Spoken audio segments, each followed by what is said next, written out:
Hello बच्चों, कैसे हैं आप। मेरा नाम अभिषेक कानुड़िया है और आपका फिर से स्वागत है आपके अपने प्यारे से चैनल संदीप कोचिंग क्लासेस पर। बच्चों, आज हम स्टार्ट करने जा रहे हैं इलेक्ट्रोमैग्नेटिक इंडक्शन का लेक्चर नंबर 3। इससे पहले हमने लेक्चर नंबर 1 और 2 कंप्लीट कर लिया था, जिसमें हमने Faraday's law of electromagnetic induction को पढ़ा था और लेंज लॉ को हमने लास्ट टाइम में कवर किया था। चलिए तो अब हम आगे का टॉपिक स्टार्ट करते हैं। टॉपिक का नाम क्या है, देखिए, motional EMF from Faraday's law. इसका क्या मतलब है, आज हम पूरे लेक्चर में इसी को पढ़ेंगे। चलिए देखते हैं क्या टॉपिक है ये। सबसे पहले यहां पर मैं डेफिनेशन से शुरू करूंगा। मोशनल ईएमएफ मतलब, कभी आप देखेंगे तो ईएमएफ के आगे एक शब्द लिखा हुआ है। इस शब्द का मतलब क्या है, मोशनल ईएमएफ। मोशनल मतलब ऐसा ईएमएफ जो मोशन के कारण प्रोड्यूस हो। ऐसा ईएमएफ जो किसके कारण प्रोड्यूस हो, मोशन ऑफ कंडक्टर के कारण प्रोड्यूस हो इन अ यूनिफॉर्म मैग्नेटिक फील्ड। देखिए, मैं फिर से समझाऊंगा। पहले हम डेफिनेशन से शुरू करते हैं और मैं आपको पूरा डिटेल में आज समझाऊंगा। तो देखिए, सबसे पहले डेफिनेशन क्या है वहां से शुरू करते हैं। तो डेफिनेशन जो है वो है the phenomena of production of EMF, the phenomena of production of EMF by the motion of conductor। ठीक है, और जब भी कंडक्टर मोशन करता है किसमें, यूनिफॉर्म मैग्नेटिक फील्ड में, तो ईएमएफ पैदा होता है। ये हमने लास्ट टाइम पढ़ ही लिया था। इस चैप्टर का नाम ही ईएमआई है। ईएमआई का मतलब इलेक्ट्रोमैग्नेटिक इंडक्शन। ठीक है, तो by the motion of conductor in uniform magnetic field. Sir समझ नहीं आया, फिर से बताइए, इसे मोशनल ईएमएफ क्यों कहते हैं। बच्चों, इसे मोशनल ईएमएफ क्यों कहते हैं मैं फिर से बताता हूं। यहां पर अंडरलाइन करते हैं, यहां पर लिखा हुआ है प्रोडक्शन ऑफ ईएमएफ, वो भी किसके कारण, मोशन ऑफ कंडक्टर। जब भी कंडक्टर क्या करेगा, मोशन करेगा किसमें, यूनिफॉर्म मैग्नेटिक फील्ड में, तो उसमें ईएमएफ पैदा होगा और इस ईएमएफ को हम क्या कहते हैं, मोशनल ईएमएफ। एक बार और हम इसे अच्छे से क्लियर करते हैं डायग्राम की मदद से। तो सबसे पहले तो मैं यहाँ पर डायग्राम बनाना चाहूँगा। तो डायग्राम में सबसे पहले मैं बना देता हूँ। चलिए मैं शुरू करता हूँ। मान लीजिए एक रेल है। इस रेल क्या होती है मैं सब बताऊँगा। ये एक रेल है, कंडक्टर की रेल है, यू शेप्ड रेल है। ये यू शेप आपको नज़र आ रहा होगा, ये यू शेप रेल है और इस रेल पर एक कंडक्टर लगा हुआ है। ये कंडक्टर जो है वो पी क्यू है। ये कंडक्टर जो है वो क्या है, पी क्यू। मैं इसका नाम देता हूँ कंडक्टर का पी क्यू। और ये जो है कंडक्टर इस रेल पर क्या कर सकता है, मूव कर सकता है। तो मान लीजिए ये कंडक्टर मूव कर रहा है किस वेलोसिटी से, v वेलोसिटी से मूव कर रहा है। और इस कंडक्टर की जो लेंथ है, उस कंडक्टर की लेंथ को हम कितना ले लेते हैं, l ले लेते हैं। और इस रेल पर ये जो कंडक्टर मूव कर रहा है, इसकी डिस्टेंस को हमने x ले लिया। याद रखिएगा, ये रेल तो आप समझते हैं, रेल का मतलब जिस पर कोई चीज़ मूव कर सके। रेल की पटरियाँ आपने नाम सुना होगा। तो यहाँ पर ये रेल है, रेल बोलते हैं इसे, और इस पर ये कंडक्टर, जिसे मैं थोड़ा सा जिगजैग कर देता हूँ तो आपको याद रहेगा, ये कंडक्टर है। ये कंडक्टर इस रेल पर फ्रीली क्या हो सकता है, मूव हो सकता है और इधर उधर दोनों तरफ जा सकता है। पर अभी फ़िलहाल के लिए हम ये कह रहे हैं कि रेल जो है, ये कंडक्टर जो है इस रेल पर इस डायरेक्शन में v वेलोसिटी से मूव कर रहा है। मतलब यहाँ पर क्या हो रहा है, इस PQ कंडक्टर का मोशन हो रहा है। और मान लीजिए ये जो PQ कंडक्टर है, इसका रेजिस्टेंस हमने R मान लिया, लेंथ L मान ली। सर ये X क्या है, X जो है इस रेल की लंबाई है। वैसे लंबाई तो बहुत दूर तक जा रही है, पर अभी फिलहाल कंडक्टर तक की लेंथ कितनी ली हुई है, हमने X ली है। और मान लीजिए ये जो पूरा की पूरा अरेंजमेंट है किसी मैग्नेटिक फील्ड में रखा हुआ है। कहाँ रखा हुआ है बच्चों, मैग्नेटिक फील्ड में। जितनी बनाना चाहे बना सकते हैं, पर मैं अभी तो पूरी बना के दिखाऊंगा क्योंकि ये मैग्नेटिक फील्ड के अंदर पूरा अरेंजमेंट रखा हुआ है।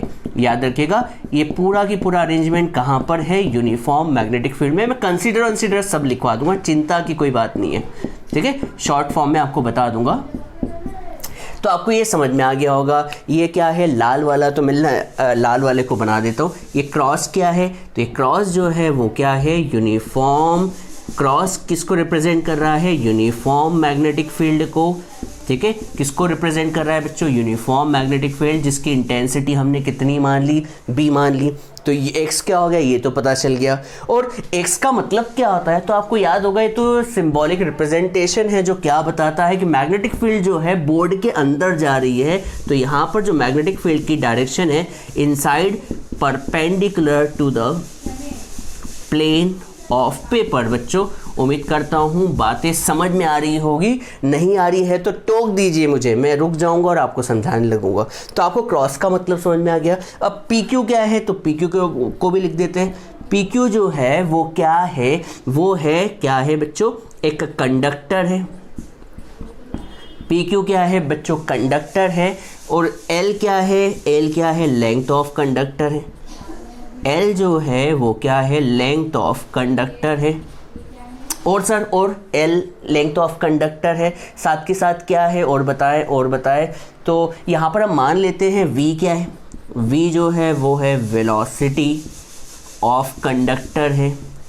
v क्या है बच्चों, वेलोसिटी ऑफ कंडक्टर है। और हमने मान लिया कि जो r है वो क्या है, इस कंडक्टर का रेजिस्टेंस है। सर कौन से कंडक्टर का, इस पी क्यू का, रेल का नहीं, ठीक है। तो रेजिस्टेंस ऑफ कंडक्टर, और हम ऐसा अज्यूम कर लेते हैं कि जो रेल है इसका रेजिस्टेंस निग्लिजिबल है। तो हमने अज्यूम कर लिया, क्या अज्यूम कर लिया कि रेल का रेजिस्टेंस जो है वो निग्लिजिबल है। तो रेल रेजिस्टेंस अज्यूम क्या है, कितना मान लिया हमने, निग्लिजिबल, मतलब इसके रेजिस्टेंस को हम कंसीडर नहीं करेंगे, निग्लिजिबल।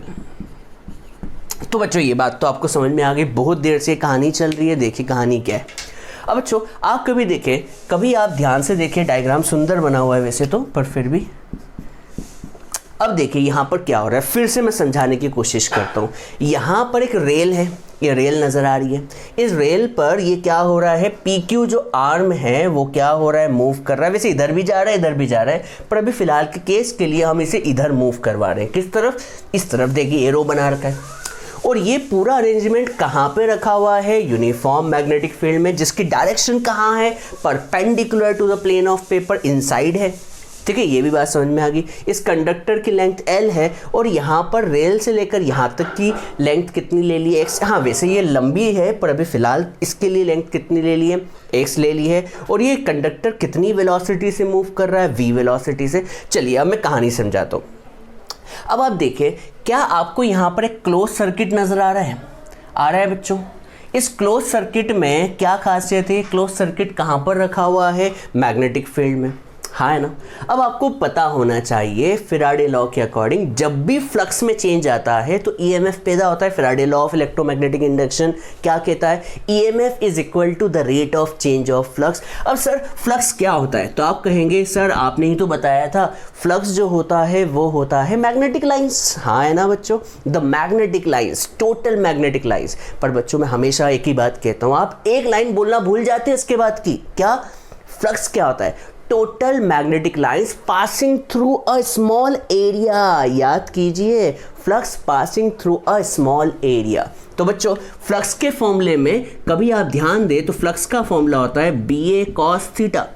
मतलब आप कभी फ्लक्स में चेंज लाना चाहते हैं तो ज़रूरी नहीं कि फ्लक्स में चेंज लाने के लिए आप मैग्नेटिक फील्ड में ही चेंज लाए, क्योंकि यहाँ पर मैग्नेटिक फील्ड मैंने कैसी ली है, यूनिफॉर्म। मतलब इस बार मैग्नेटिक फील्ड में कोई चेंज नहीं आ रहा है, इसका मतलब मैग्नेटिक फील्ड क्या है बच्चों, कांस्टेंट, हाँ है ना बच्चों। मैग्नेटिक फील्ड में मैं कोई चेंज नहीं ला रहा हूँ, मतलब मैग्नेटिक फील्ड चेंज नहीं तो फ्लक्स भी चेंज नहीं हो सकता। पर बच्चों फ्लक्स को चेंज करवाना ज़रूरी है यार। सर क्यों सर, क्यों सर, क्यों सर, बताइए फ्लक्स में चेंज क्यों ज़रूरी है। फ्लक्स में चेंज होगा तो ही तो ईएमएफ पैदा होगा। बच्चों याद कीजिए, EMF equals to the rate of change of flux. आपसे कोई बोल रहा है कि ईएमएफ पैदा करना है तो ईएमएफ पैदा करने के लिए आपको किसको चेंज करना होगा, फ्लक्स को। पर आप कह रहे हैं कि फ्लक्स चेंज तभी होगा जब ये चीज़ चेंज होगी। तो मैं कहूँगा कि फ्लक्स चेंज करने के लिए ज़रूरी नहीं कि मैग्नेटिक फील्ड को ही चेंज करे। फ्लक्स को चेंज करने के लिए आप किसको भी चेंज कर सकते हैं बच्चों, एरिया को। किसको बच्चों, एरिया को। तो सर एरिया को कैसे चेंज करें, देखिए अभी फिलहाल मान लीजिए इसकी ओरिजिनल पोजीशन इस जगह। अब थोड़ी देर बाद ये v वेलोसिटी से मूव कर रहा है, v वेलोसिटी से मूव कर रहा है। तो बच्चों बताओ यहाँ पर क्या इसकी पोजीशन में चेंज आ जाएगा, हाँ सर बिल्कुल आ जाएगा। हम तो समझ ही नहीं पाए, आपने समझा दिया। क्या ये फ्लक्स फ्लक्स में चेंज के लिए ज़रूरी है कि क्या आप मैग्नेटिक फील्ड को चेंज करें? जवाब है नहीं। बच्चों इस बार हम मैग्नेटिक फील्ड को चेंज नहीं कर रहे हैं, इस बार फ्लक्स में चेंज के लिए हम किसको चेंज कर रहे हैं? एरिया को। इसका मतलब एरिया चेंज होगा तो फ्लक्स भी क्या हो जाएगा? चेंज हो जाएगा। एरिया चेंज होगा तो फ्लक्स भी चेंज हो जाएगा, और फ्लक्स चेंज होगा तो क्या पैदा होगा? ईएमएफ। यही तो टॉपिक है, मोशनल ईएमएफ, मतलब ईएमएफ का पैदा होना due to motion of conductor. तो चलिए, कहानी तो आपको क्लियर होगी। मैं इसकी कहानी लिख के नहीं बता रहा हूँ, यहाँ पर सब कुछ मैंने बता दिया है। बच्चों प्लीज़ मैं आपसे एक वादा करना चाहता हूँ कि आप ना बुक का इस्तेमाल ज़रूर करें, बुक का इस्तेमाल, क्योंकि हम यहाँ पर वीडियो बनाते हैं तो वीडियो में इतनी सारी चीज़ें लिखना पॉसिबल नहीं हो पाती। तो मैं रिक्वेस्ट कर रहा हूँ आपसे कि बुक का यूज़ करके नोट्स बनाएं, बुक का यूज़ करके नोट्स बनाएं। हाँ, यहाँ पर ये आपको कहानी समझ में आ गई होगी क्या हो रही है। तो आपसे कोई पूछे कि भैया फ्लक्स क्या होता है, तो आप कहेंगे भैया फ्लक्स क्या होता है, तो आप कहेंगे flux linked with conductor. Flux कितना लिंक्ड है कंडक्टर के साथ? तो सर फ्लक्स का फॉर्मूला हमें पता है, फ्लक्स का फॉर्मूला होता है B vector dot A vector. हाँ है ना बच्चों, B vector dot A vector. तो फ्लक्स का फॉर्मूला क्या हो जाएगा? B A cos theta. अब बच्चों यहाँ पे फ्लक्स में कभी अपन बात करें तो फ्लक्स में बी जो है वो तो कांस्टेंट है। क्यों कांस्टेंट है? क्योंकि मैग्नेटिक फील्ड यूनिफॉर्म है, चेंज ही नहीं हो रही। यूनिफॉर्म का मतलब कांस्टेंट मैग्नेटिक फील्ड, तो मैग्नेटिक फील्ड में तो कोई चेंज नहीं।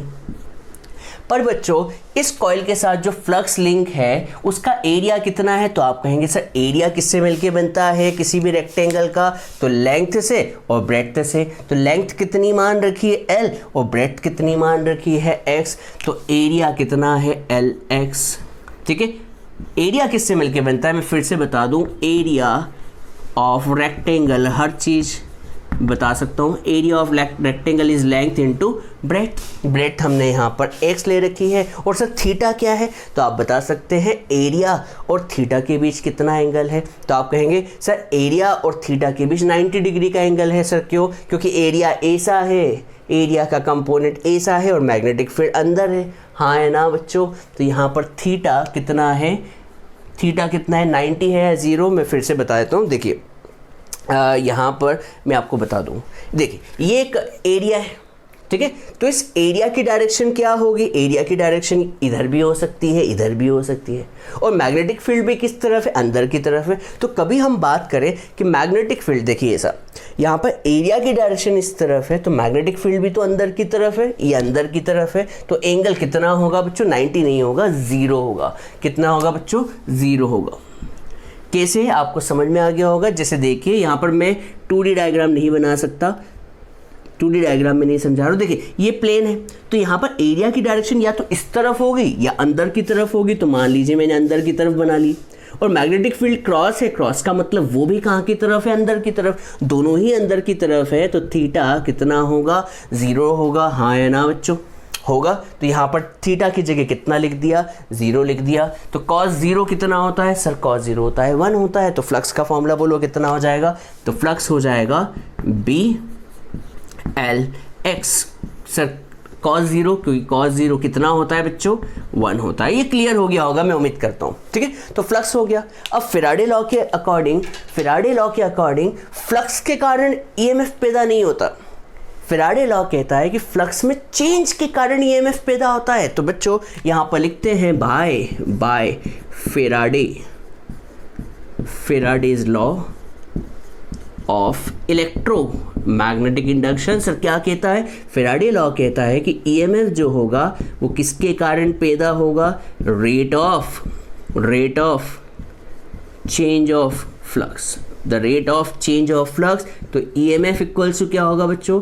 The rate of change of flux. Clear है? और यहाँ पे माइनस साइन लगा दो। माइनस साइन की कहानी हम लास्ट लेक्चर में पढ़ चुके हैं कि जो फ्लक्स में चेंज होगा वो EMF की डायरेक्शन के जस्ट अपोजिट होगा लेंज लॉ के अकॉर्डिंग, ठीक है। तो EMF इक्वल्स टू कितना हो गया बच्चों? माइनस का d phi बाय dt। और बच्चों बताओ phi कितना है? तो आप कहेंगे phi जो है वो है BLX। क्या है बच्चों? BLX। अब मुझे बताओ क्या क्या कांस्टेंट है? बिल्कुल क्या क्या कांस्टेंट है उसको बाहर निकाल लो। तो आप कहेंगे सर बी जो है कांस्टेंट है। सर क्यों? क्योंकि बी जो है वो यूनिफॉर्म मैग्नेटिक फील्ड है, हाँ है ना, तो बी तो कांस्टेंट है। और बताओ एल क्या कांस्टेंट है? तो आप कहेंगे कि भैया इस कंडक्टर की लेंथ क्या है कांस्टेंट। हाँ, लेंथ में कोई चेंज नहीं आ रहा है, लेंथ भी क्या है कांस्टेंट। इस कंडक्टर की लेंथ क्या छोटी बड़ी हो रही है क्या? तो नहीं सर, इसकी लेंथ तो सेम टू सेम ही है, तो एल भी क्या है कांस्टेंट है। तो आप बताएं क्या कांस्टेंट नहीं है? तो आप कहेंगे सर एक्स कांस्टेंट नहीं है। सर क्यों? क्योंकि देखिए पहले x ज़्यादा था, जैसे ही इसने मूव किया तो इस x की लेंथ में क्या आ गई? कमी आ गई। x की लेंथ क्या हो रही है? डिक्रीज हो रही है। इसका मतलब x जो है वो फिक्स नहीं है, चेंज हो रहा है। x की लेंथ धीरे धीरे कम होती जा रही है, तो x चेंज हो रहा है। और आप बताओ बच्चों dx/dt क्या होता है? तो आप कहेंगे dx is a displacement.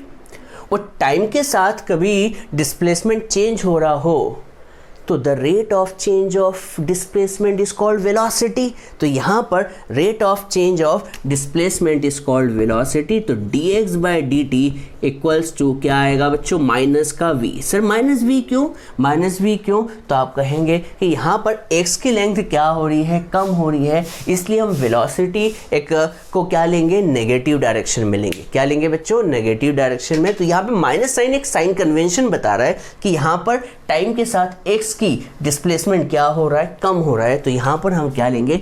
Minus का v। सर v क्या था? Velocity of conductor. ठीक है बच्चों, वेलोसिटी ऑफ कंडक्टर। तो माइनस माइनस कितना हो गया बच्चों? प्लस। तो E इक्वल्स टू कितना हो गया? फॉर्मूला हो गया BLV।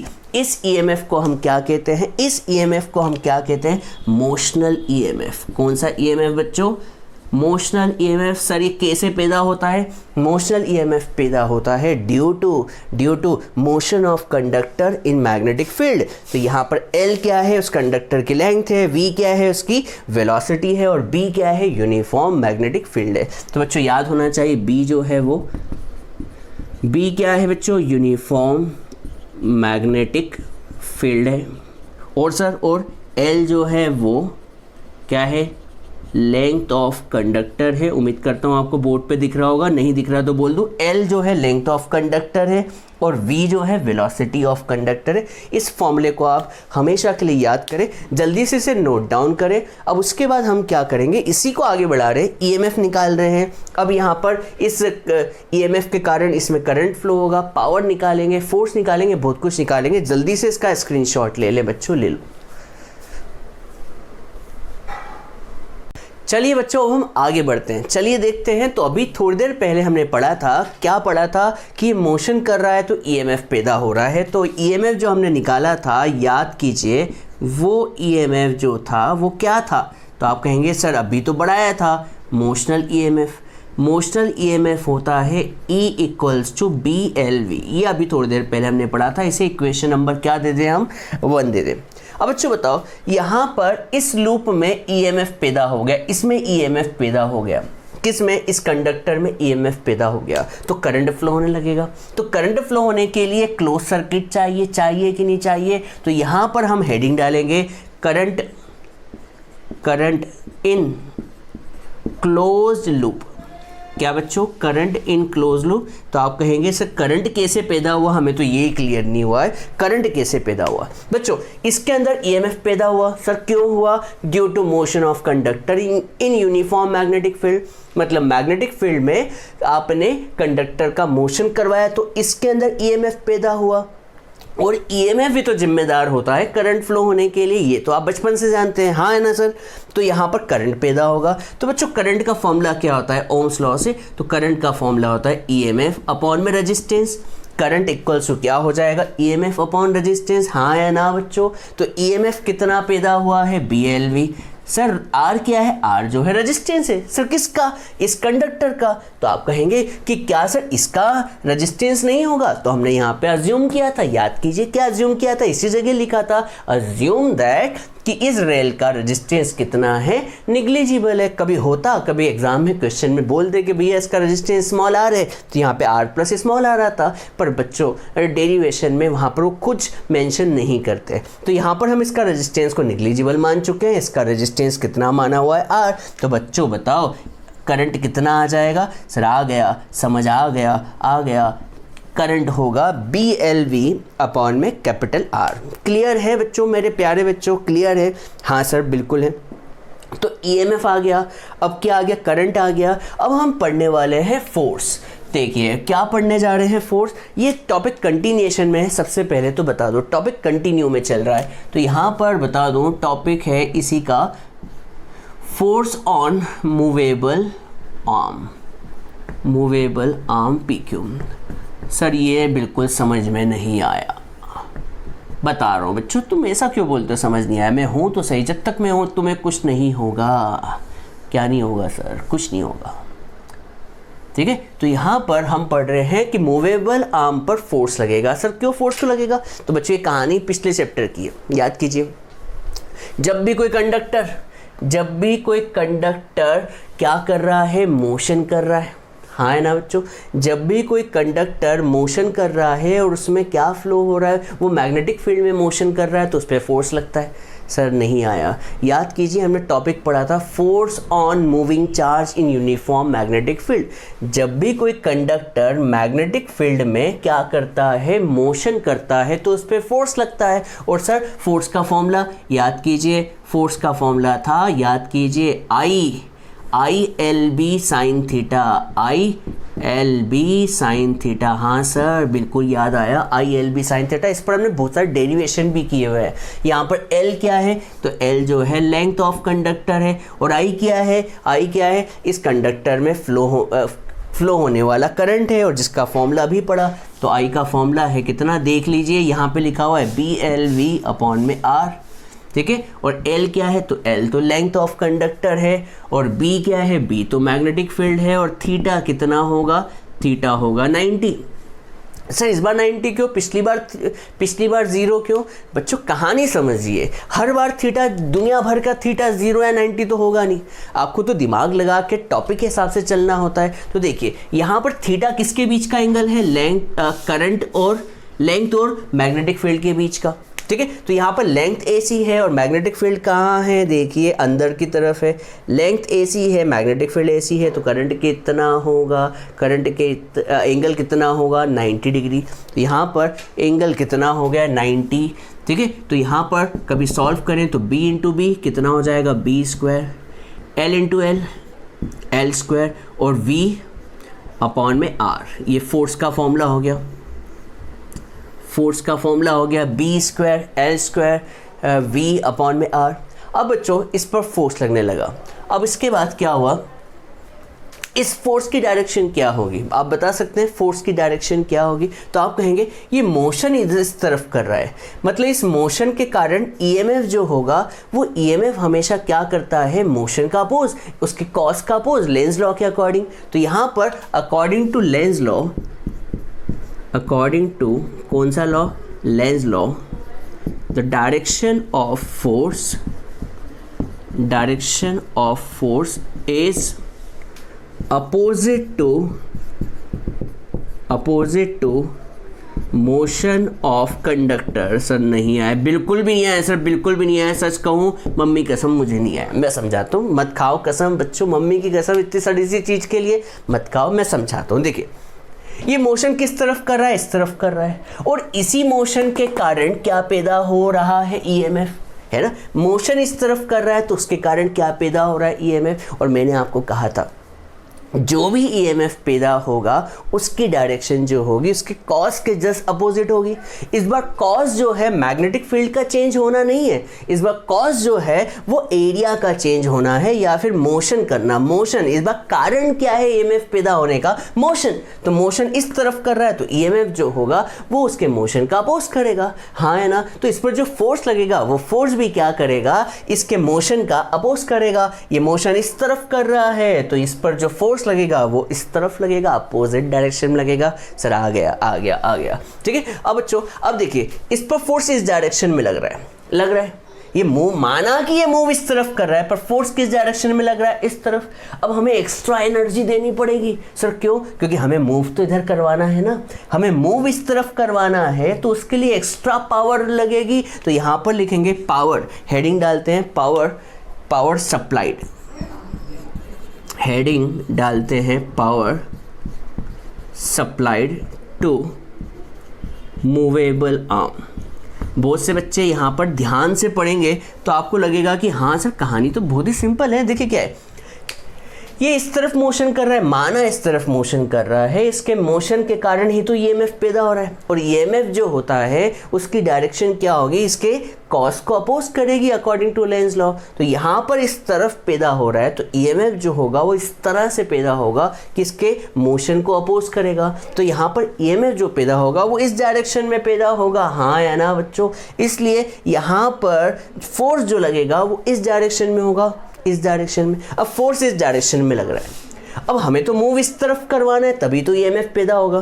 तो यहाँ पर आपको एक्स्ट्रा पावर लगेगी, पावर सप्लाई करना पड़ेगी इसको इस तरफ मूव करवाने के लिए। तो यहाँ पर पावर निकाल लेते हैं। सर पावर का फॉर्मूला, तो पावर के फॉर्मूला जो होता है वो होता है एक, कभी आपने 11th क्लास में देखा हो तो पावर का फॉर्मूला होता है फोर्स इनटू वेलोसिटी। ये फॉर्मूला शायद से आपको पता हो, नहीं पता तो थोड़ा सा मुश्किल है, पर ये पावर का फॉर्मूला होता है। सर नहीं पता हमें, तो सच बताओ हमें तो नहीं पता, तो मैं आपको 11th का बता रहा हूँ, 11th का, और 9th में भी ये पढ़ाते हैं। चलिए मैं एक बार ये रफ में बता देता हूँ और थोड़ी देर बाद मिटा भी दूंगा, जिससे ये आप नहीं तो नोट्स में लिख लेते हो। नोट्स में लिखने की ज़रूरत नहीं है, तो 11th क्लास का यहाँ पर मैं लिख देता हूँ कि ये कहाँ का है, 11th क्लास का। बच्चों बताओ 11th क्लास में क्या चलता था, the rate of doing work is called power. और पावर का फॉर्मूला क्या होता है, तो पावर का फॉर्मूला होता है force into displacement upon time. Work का फॉर्मूला क्या होता है, फोर्स इनटू डिस्प्लेसमेंट। और बच्चों डिस्प्लेसमेंट कभी टाइम के साथ चेंज हो तो इज कॉल्ड वेलोसिटी। नहीं आया सर, देखो power the rate of doing work क्या होता है, force into displacement upon time क्या होता है, वेलोसिटी। हाँ है ना सर, आ गया। आप इतने सिंपल तरीके से समझाओगे तो आएगा। तो फोर्स इनटू वेलोसिटी। बच्चों बताओ फोर्स कितना है, ये रहा।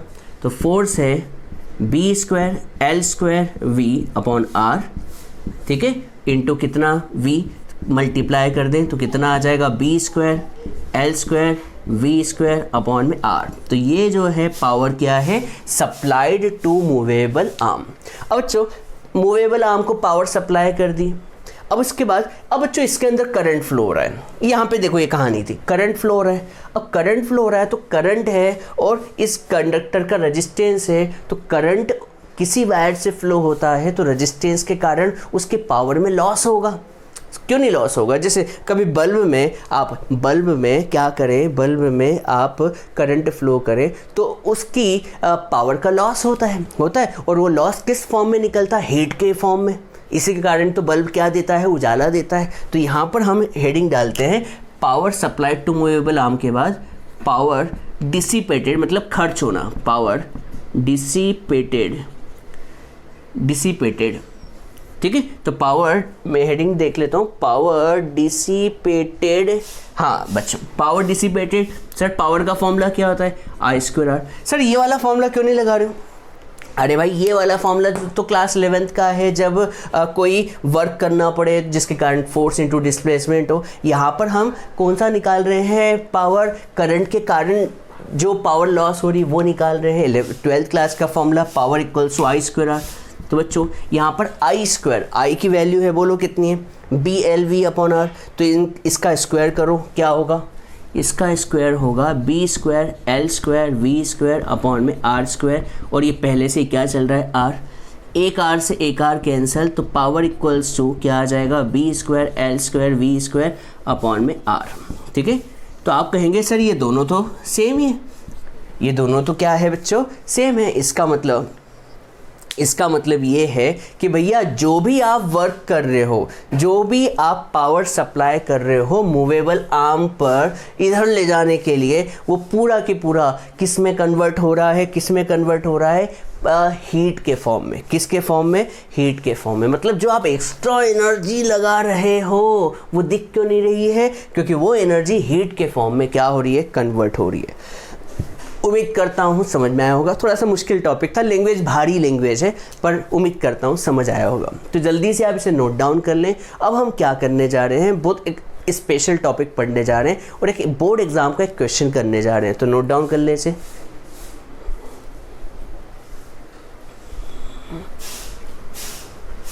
चलिए बच्चों, अब हम एक क्वेश्चन करते हैं जो आपकी बोर्ड की 2016 के एग्ज़ाम में आया था। तो चलिए हम देखते हैं क्वेश्चन में क्या पूछा हुआ है।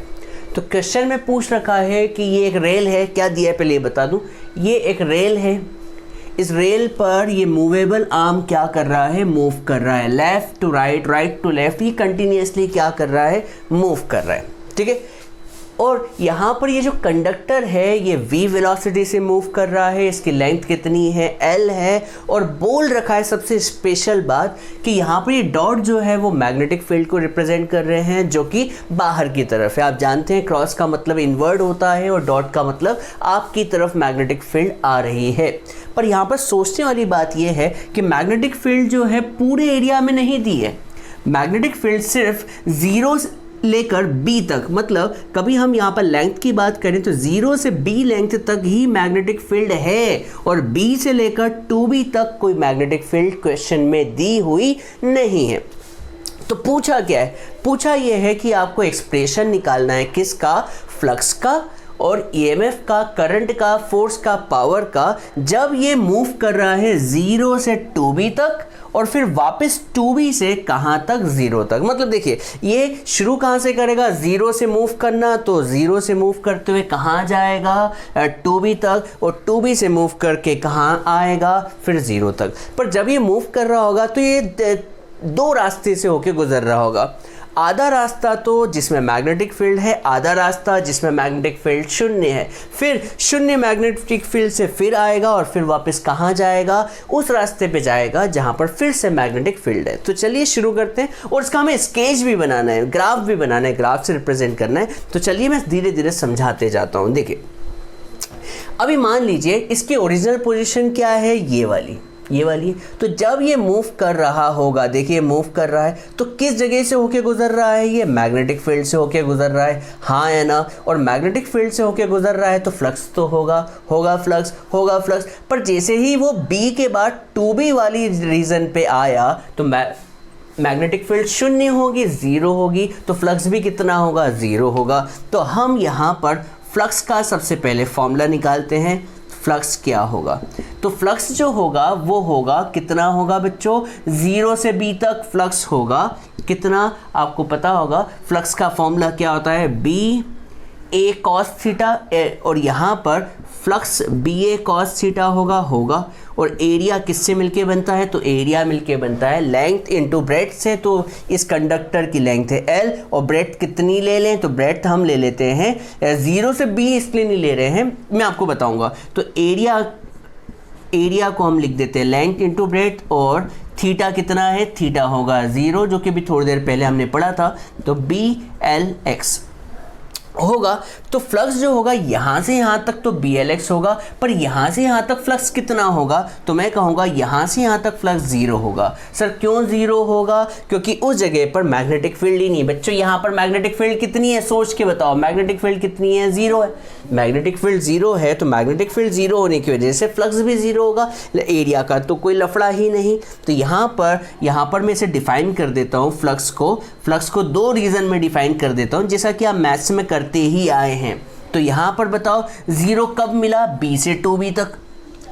B से जब x की लेंथ B से लेकर 2B तक, B से लेकर 2B तक फ्लक्स 0 है, B से लेकर 2B तक फ्लक्स 0 है, हाँ है ना।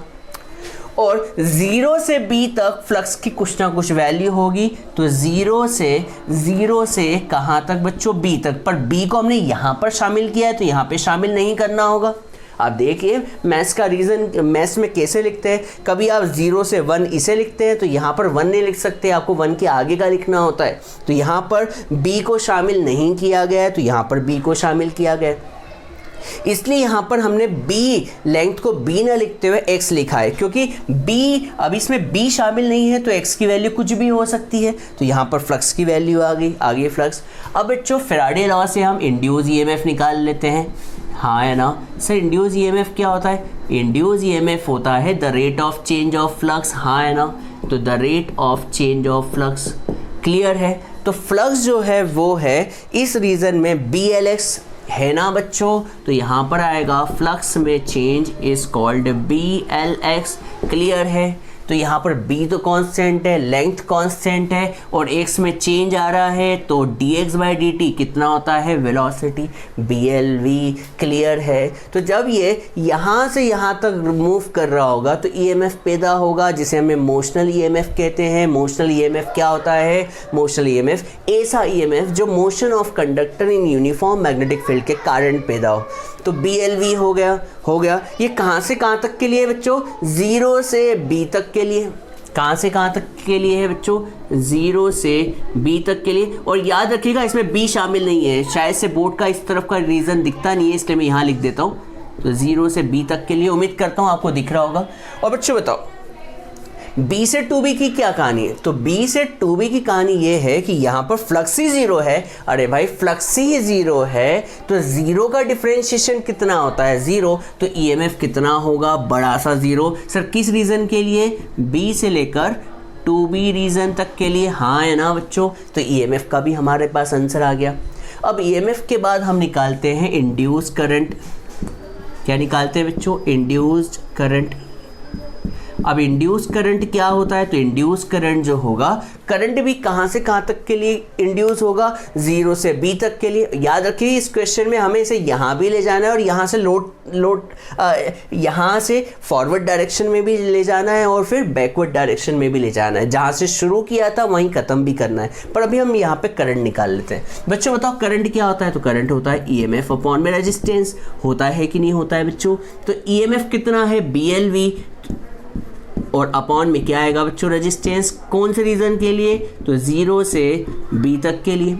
और सर b से 2b के लिए क्या होगा? तो आप कहेंगे b से 2b के लिए EMF ही 0 है तो 0 अपॉन समथिंग, करंट भी कितना हो गया? 0 हो गया। हो गया कि नहीं हो गया बच्चों? करंट हो गया 0। सर बिल्कुल हो गया। अब करंट हो गया तो फिर इसके बाद हम फोर्स निकालते हैं। तो फोर्स ऑन मूवेबल आर्म या मूवेबल कंडक्टर, जो कि पिछली बार अभी थोड़ी देर पहले ही निकाला था। बच्चों बताओ फोर्स क्या होगा? तो आपको याद होगा फोर्स का फॉर्मूला होता है IL/B साइन थीटा, और थीटा यहाँ पर 90 है, ये बात का आप ध्यान रखें। तो कभी आप इस वैल्यू को रखते हो तो I की वैल्यू का रखो।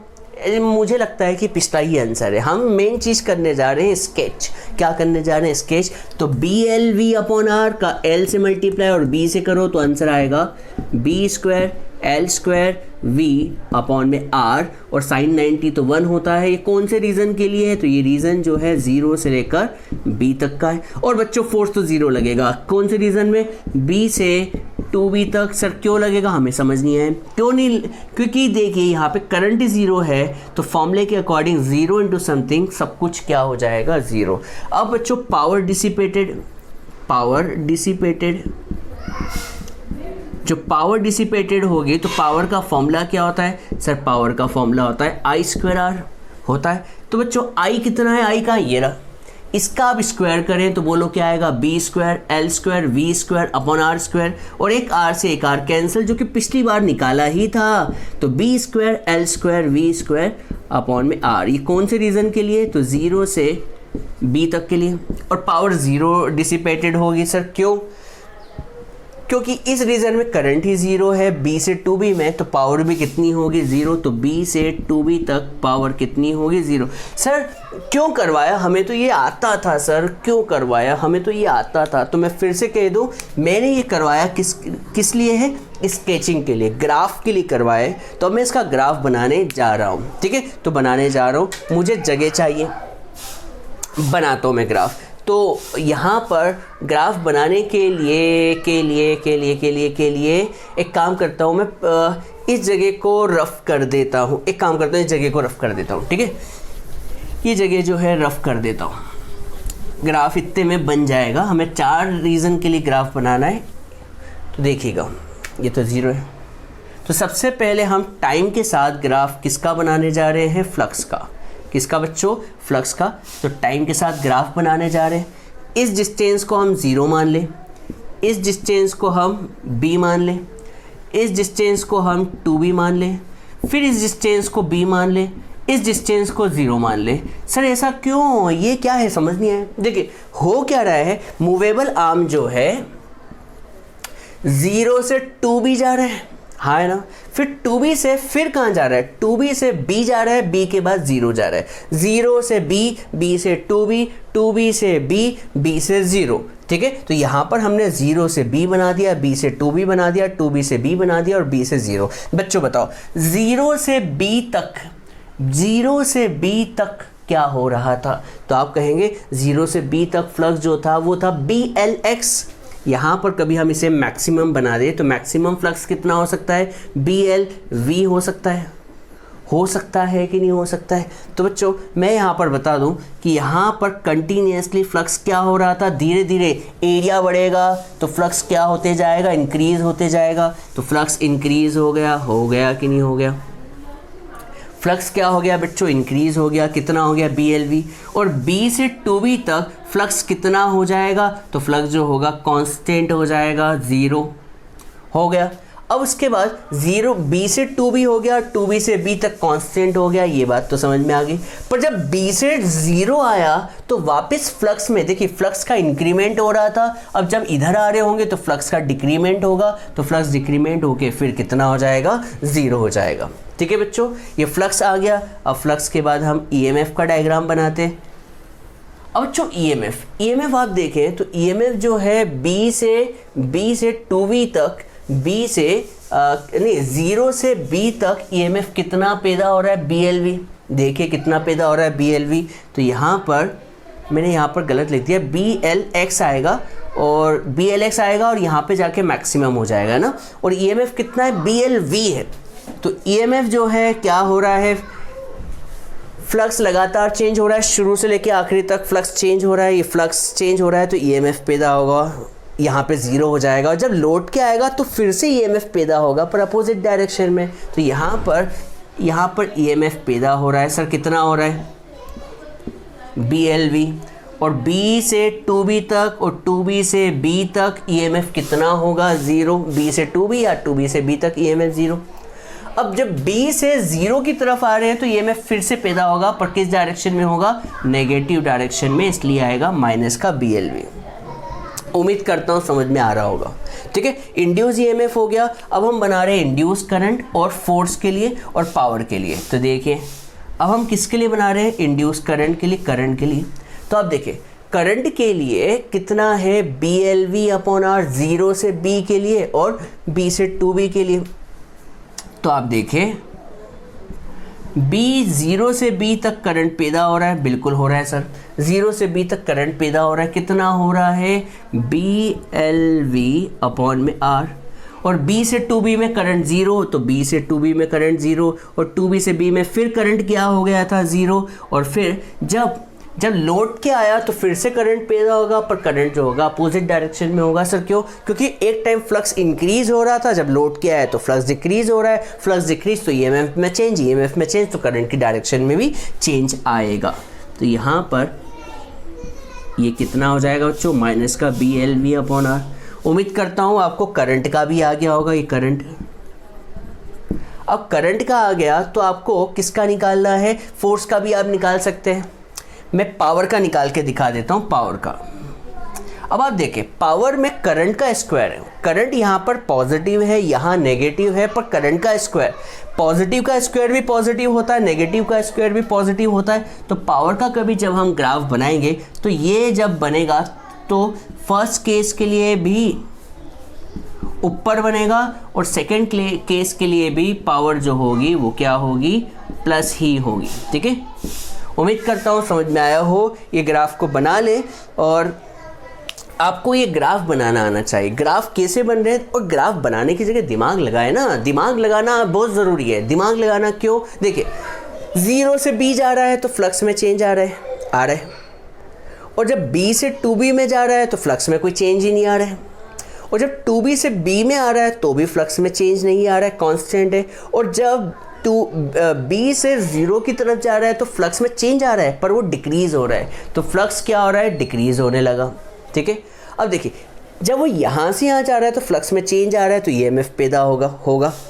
और जब b से 2b में जा रहा है तो EMF पैदा नहीं होगा। 2b से b में आ रहा है तो EMF पैदा नहीं होगा, पर जब 2b से b से 0 में आएगा तो EMF पैदा होगा, पर अपोजिट डायरेक्शन में। सेम कहानी मैं बताते गया हूँ, ये ग्राफ आप बना लीजिए, जल्दी से नोट डाउन करें बच्चों।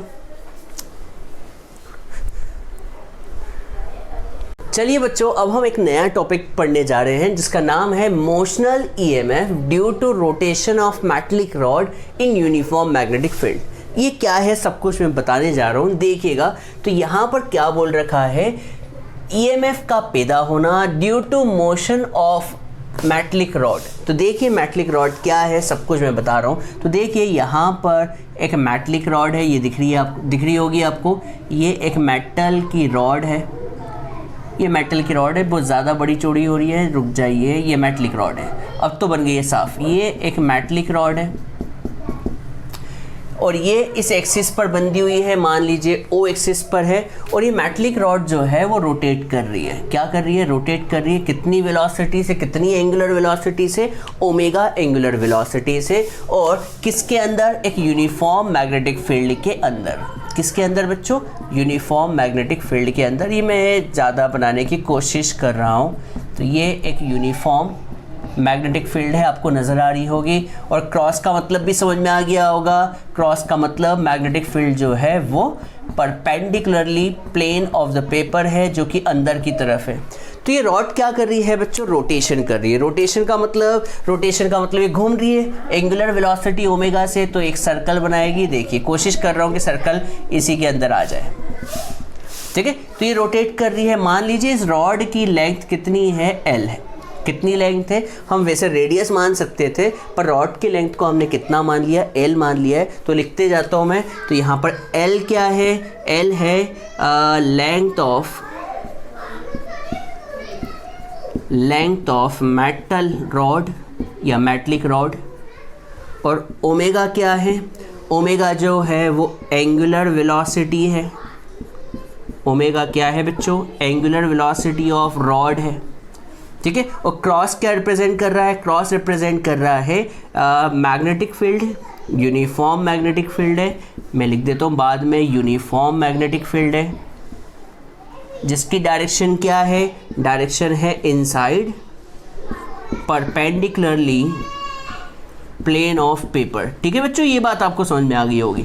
ये सब कुछ हो गया और कुछ कहानी नहीं है। इतनी कहानी समझ में आ गई तो काम हो जाएगा। और डायग्राम को सुंदर बनाने के लिए क्रॉस को थोड़ा सा और बना देता हूँ, जिससे हाँ ये पूरी मैग्नेटिक फील्ड के अंदर भरा पड़ा हुआ है। ठीक है, अभी जैसे ही मूव कर रहा है तो आप क्या कहेंगे कि जैसे ही मूव कर रहा है तो यहाँ पर फ्लक्स में क्या आ रहा होगा, चेंज आ रहा होगा। सर क्यों आ रहा होगा, क्योंकि फ्लक्स में चेंज किस वजह से आता है, मैग्नेटिक फील्ड की वजह से और एरिया की वजह से। अभी जैसे ही चेंज हो रहा है तो एरिया लगातार क्या हो रहा है, चेंज हो रहा है। और एरिया चेंज हो रहा है, तो क्या चेंज होगा, फ्लक्स भी चेंज होगा और EMF पैदा होगा। ठीक है, तो बच्चों EMF पहले हम क्या निकालते हैं, फ्लक्स। तो क्या निकालेंगे, फ्लक्स लिंक्ड विथ रॉड के साथ कितना फ्लक्स लिंक है। तो फ्लक्स का फॉर्मूला बोलो बच्चों क्या होता है, तो फ्लक्स का फॉर्मूला होता है BA cos थीटा। बिल्कुल सर, हाँ यही तो होता है, हम तो जानते हैं यही होता है। फ्लक्स का formula BA cos theta. Magnetic field constant है जिसकी वैल्यू है B। एरिया, अच्छा ये रॉड जो है कुछ एरिया कवर कर रही है, तो एरिया ऑफ सर्कल, और सर्कल का एरिया क्या होता है, पाई L स्क्वायर। पाई R स्क्वायर पर हमने रेडियस को R ना मानते हुए L मान रखा है, तो पाई L स्क्वायर। और बच्चों थीटा कितना होगा, 0। सर ये थीटा की कहानी समझ में नहीं आती है। देखिए मैं फिर से बताता हूँ, सर्कल जो होगा वो इस शेप का होगा, ये कुछ इस तरह से होगा सर्कल, तो उसका एरिया इस डायरेक्शन में या फिर इस डायरेक्शन में। अरे भाई इस सर्कल का एरिया या तो इस डायरेक्शन में होगा या इस डायरेक्शन में होगा, हाँ है ना। तो मान लीजिए इस डायरेक्शन में हुआ तो मैग्नेटिक फील्ड भी तो इसी डायरेक्शन में, सेम डायरेक्शन में होने की वजह से थीटा कितना होगा, 0। और cos 0 कितना होता है बच्चों, 1। तो फ्लक्स हो गया B पाई L square, equation number first. अब फ्लक्स हो गया। अब फ्लक्स में लगातार चेंज आए तो ईएमएफ पैदा होता है, तो यहाँ पर लिखते हैं बाय फेराडे लॉ। कौन सा लॉ बच्चों? Faraday's law of EMI. Sir ये फेराडे लॉ क्या होता है? फेराडे लॉ कहता है कि EMF, induce EMF is equal to the rate of change of flux, the rate of change of flux. बहुत से बच्चे मुझसे पूछते हैं सर आप कभी माइनस लगाते हो, कभी नहीं लगाते हो। बच्चों जब आप डायरेक्शन को स्पेसिफाई करना चाहते हो तो माइनस प्लस लगाते हो, आप डायरेक्शन की बात ही नहीं कर रहे हो तो माइनस की कोई ज़रूरत नहीं है, ठीक है। तो EMF equals to the rate of change of flux, तो EMF equals to D Y by D T. और फाई कितना है? तो फाई कितना है बच्चों? रुक जाइए यहाँ पर, मैं आपको बताता हूँ। ईएमएफ क्या होता है? ईएमएफ होता है चेंज इन फ्लक्स, ईएमएफ होता है चेंज इन फ्लक्स अपॉन में टाइम टेकन, यही होता है ना the rate of change of flux. तो चेंज इन फ्लक्स अपॉन में टाइम, तो यहाँ पर फ्लक्स में कितना चेंज आ रहा है जब वो रोटेट कर रहा है, तो फ्लक्स में चेंज आ रहा है कितना? B pi L square. और इसे पूरा सर्कल कंप्लीट करने में कुछ ना कुछ टाइम लगेगा, इस टाइम को हम कहते हैं टाइम पीरियड। हाँ है ना बच्चों? क्या कहते हैं बच्चों? Time period. अब बच्चों बताओ टाइम होता क्या है? सर टाइम स्पीड होता है डिस्टेंस अपॉन टाइम। हाँ है ना बच्चों? स्पीड होता है, देखिए एंगुलर वेलोसिटी क्या होता है? एंगुलर वेलोसिटी होता है एंगुलर डिस्प्लेसमेंट अपॉन में टाइम। एंगुलर वेलोसिटी कितनी है? ओमेगा है। और कितना एंगल बना रहा है? कितना एंगल बना रहा है? तो आप कहेंगे 360 डिग्री। और 360 डिग्री को हम रेडियन में क्या बोलते हैं? 2 पाई बाई टी। तो आप बताओ टाइम की वैल्यू कितनी आएगी? तो टाइम की वैल्यू आएगी 2 पाई बाई ओमेगा। क्लियर है? मैं फिर से बता दूं, एंगुलर वेलोसिटी क्या होता है? एंगुलर डिस्प्लेसमेंट अपॉन में टाइम टेकन। एंगुलर डिस्प्लेसमेंट कितना हो रहा है? तो 360 डिग्री, तो रेडियन में कितना होगा? 2 पाई। और टाइम कितना लग रहा है? टी। तो यहाँ से टी की वैल्यू निकाली 2 पाई बाय ओमेगा। तो यहाँ पर मैं टी की वैल्यू रख देता हूँ बी पाई एल स्क्वायर, और टी की जगह रख दिया 2 पाई अपॉन में ओमेगा। एक पाई से एक पाई कैंसिल, तो मैं यहीं लिख देता हूँ E M F equals to B L square, omega ऊपर जाएगा अपॉन में 2। क्लियर है बच्चों? ईएमएफ आ गया। अब ईएमएफ के बाद हम निकाल लेते हैं करंट। करंट का फॉर्मूला, तो इंड्यूस करंट क्या होगा? सर ये तो बहुत सिंपल है, current equals to EMF upon में रेजिस्टेंस। तो इन दोनों को क्या कर दो बच्चों? रेजिस्टेंस से डिवाइड कर दें तो क्या आ जाएगा?